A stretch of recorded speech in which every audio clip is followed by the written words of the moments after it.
late summer of 1972, and cocaine was the hot new drug for rich people and gangsters.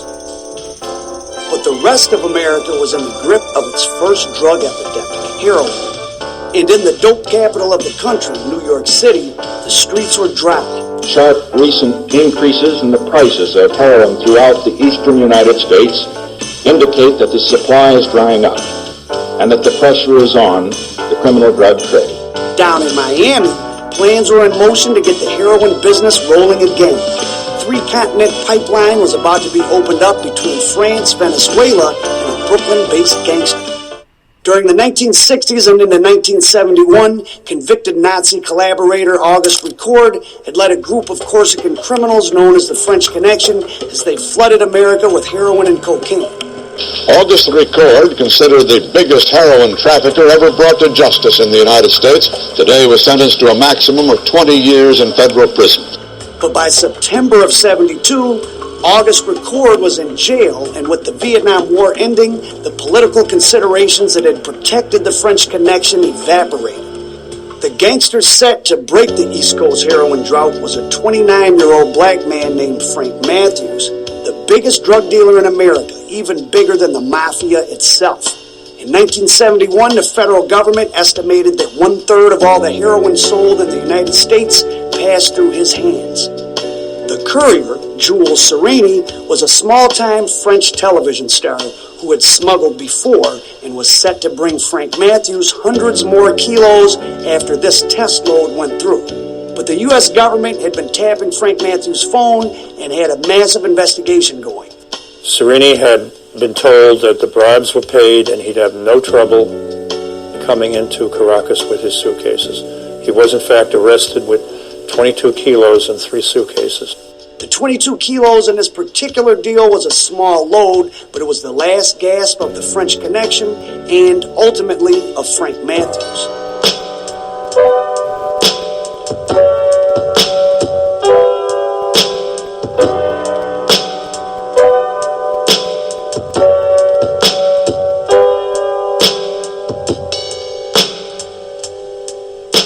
When the phone finally rang in Miami for Frank Matthews and his Cuban connection, it was bad news.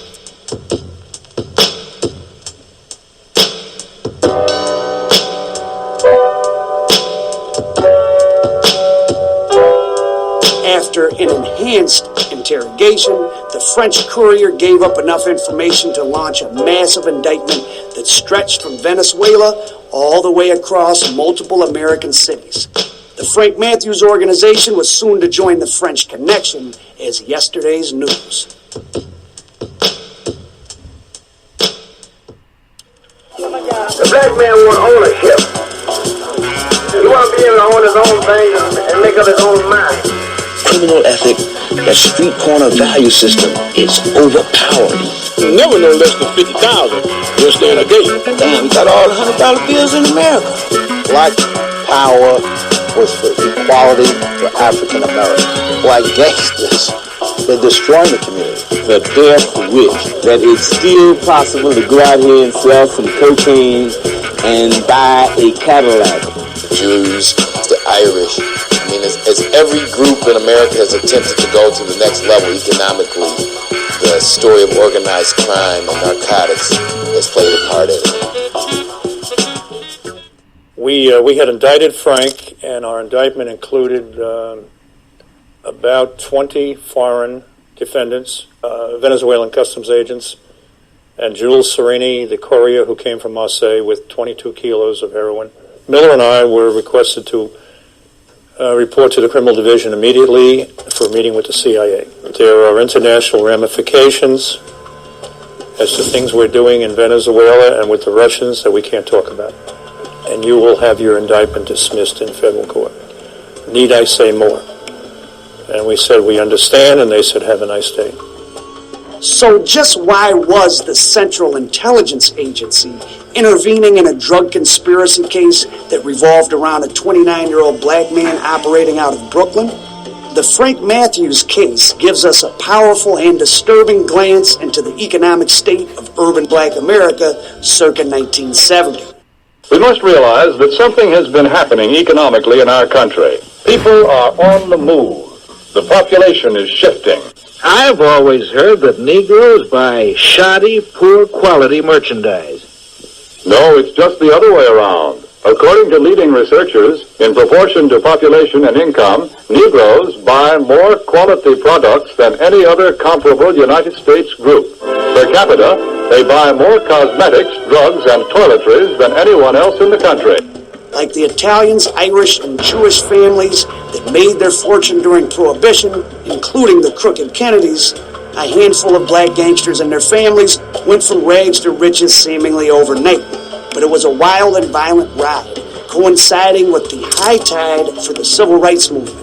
The superflies and kingpins were often at odds with pro-black militant movements and often in league with corrupt white law enforcement who allowed illegal drugs to take over the economy and society of places like Harlem as long as they got their cut. White powder, black power is the story of how the illegal drug economy was the first truly large and widespread capital-building tool for African Americans, all made possible by political decisions in Washington, D.C. and its CIA headquarters. With more money, more murders than even the Prohibition gangster era, and with long-lasting consequences that haunt our urban landscapes to this day.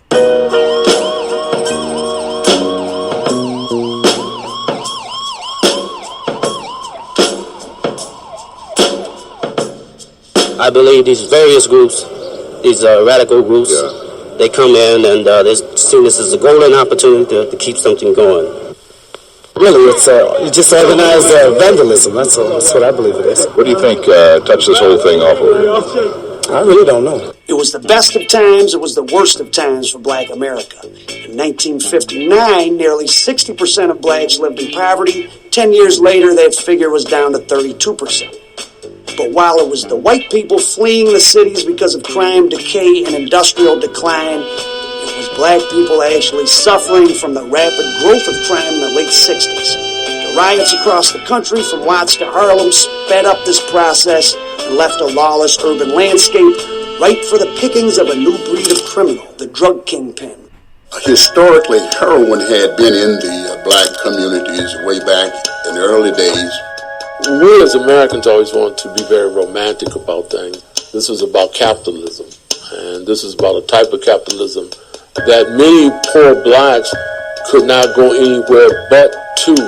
As I talked about in Cold War Heroin Heat, the increased drug supply was a direct result of the American government's decision to protect French, Italian, and Chinese drug dealers as they flooded the streets of black America with illegal drugs for political reasons. 61, 62, when it started getting real popular.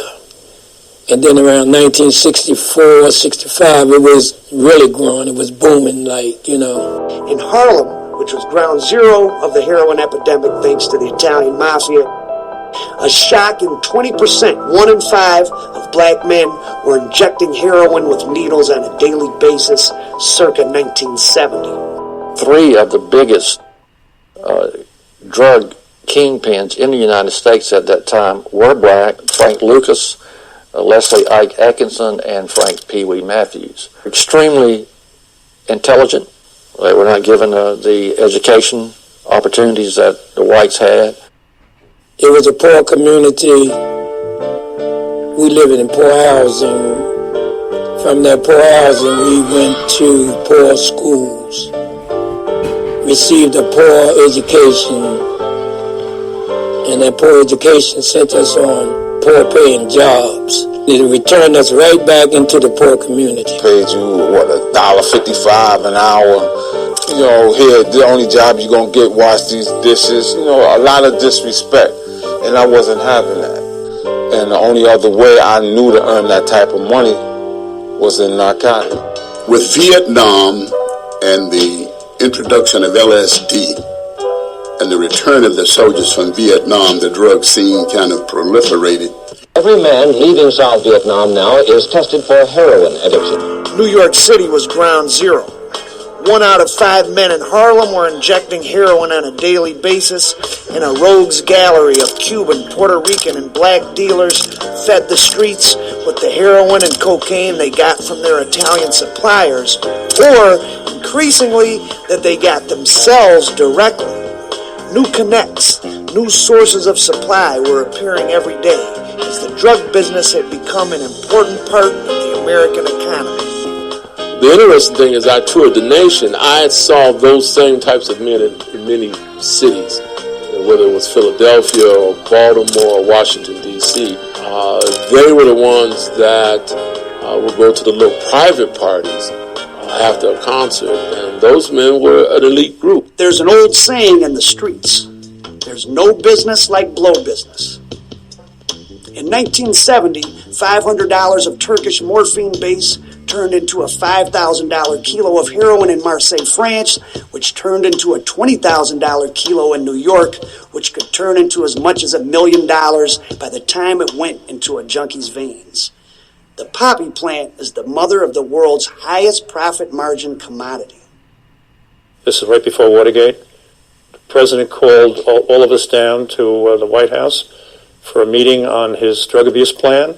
He was livid with rage when I told him what was going on in Brooklyn, but the violence in Brooklyn at the time, murders, Miami, Baltimore, Philadelphia, and Atlanta, similar information was coming back. Some guy named Matthews was behind the local organizations in those cities, that he was tired of paying huge amounts of money to the La Cosa Nostra, and a group of Jewish businessmen in Brooklyn were distributing heroin. You know, later I went to the hard narcotics smuggling section of customs. That's when I started getting a little bit of an education and understanding that all the heroin was coming from Italian sources, Jewish too.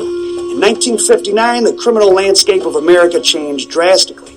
After mob boss Vito Genovese was sent to prison for heroin conspiracy, the mafia decided to get out of heroin, which really meant they would simply import the drug with the help of their CIA connections in Europe and let non-family members like the Jewish Herbie Sperling middleman the drug to black and Latino dealers.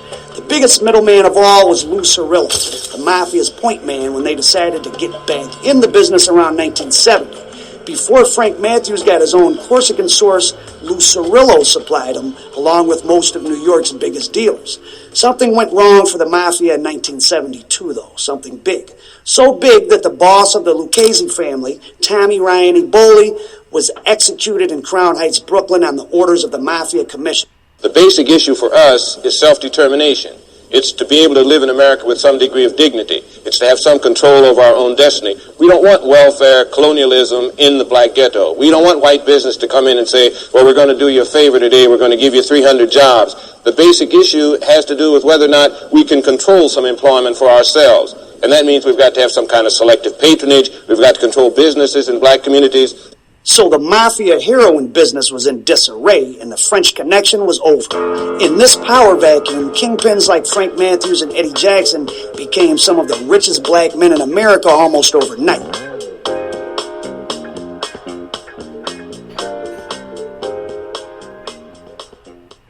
Here's an interesting fact.